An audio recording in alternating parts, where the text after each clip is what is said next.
And welcome back to CBS News election night coverage.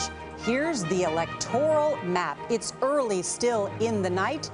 And as you can see, Hillary Clinton with 3 electoral votes, Donald Trump with 24 electoral votes. We've got some 13 battleground states that we're watching very closely tonight. And if you've been watching our coverage, you know there are already some breadcrumbs along the way about how this night may go. We've already spoken with the Trump campaign tonight. Now we want to speak with the Clinton campaign and Brian Fallon, who is the press secretary. Brian, good evening. Great to be with you. Thanks for having me. Absolutely. First, tell us how the campaign is feeling at this hour. Well, we really feel, based on what we're seeing so far today, that what you're seeing is a rise of the Clinton coalition. This is a issue where, coming into the election, I feel a lot of people thought that it was an open question whether Hillary Clinton could galvanize support from the Obama coalition that helped power President Obama to victory in 2008 and 2012. And what we're seeing in the early voting and then in the turnout today suggests that Hillary Clinton has not just reassembled that Obama coalition, but actually expanded on it. It's being powered by a surge in the Latino vote. In a state like Florida, you saw the early voting figures from Latinos double to more than 1 million Latinos voting early in Florida. I think that's going to help us break 2012 turnout levels in terms of Miami-Dade County, which is a huge powerhouse county for Democrats.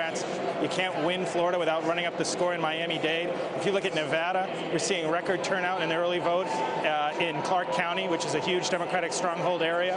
And even in a state like North Carolina, which we think is going to be tight and probably going to be late to be called, where initially there was some talk about a drop-off in African-American turnout. We not only made up gains there in the second week of early voting in North Carolina, but we actually offset it with a surge, 83% increase in Latino participation in early voting in North Carolina. So I think that's going to be one of the emerging storylines tonight. Brian, another emerging storyline from our exit poll information is that Donald Trump is leading Hillary Clinton among white women in Ohio, North Carolina, Georgia, and Virginia. Does that surprise you? This was a demographic that he was leading with from a very early point in the race. I think that overall, the story with respect to white voters may be the huge break and split that you see in terms of college-educated white voters. This is overrepresented in places like the collar counties outside Philadelphia. That may swing the state of Pennsylvania to us, which will essentially block the path for Donald Trump.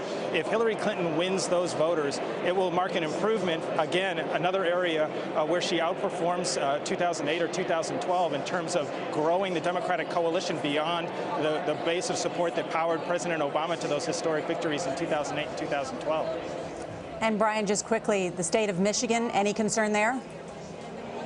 Michigan, we've been pleased with what we've been seeing so far. In fact, I think that the day after this election, one of the mistakes that the Trump campaign will look back on is their failure to contest a state like Michigan earlier on.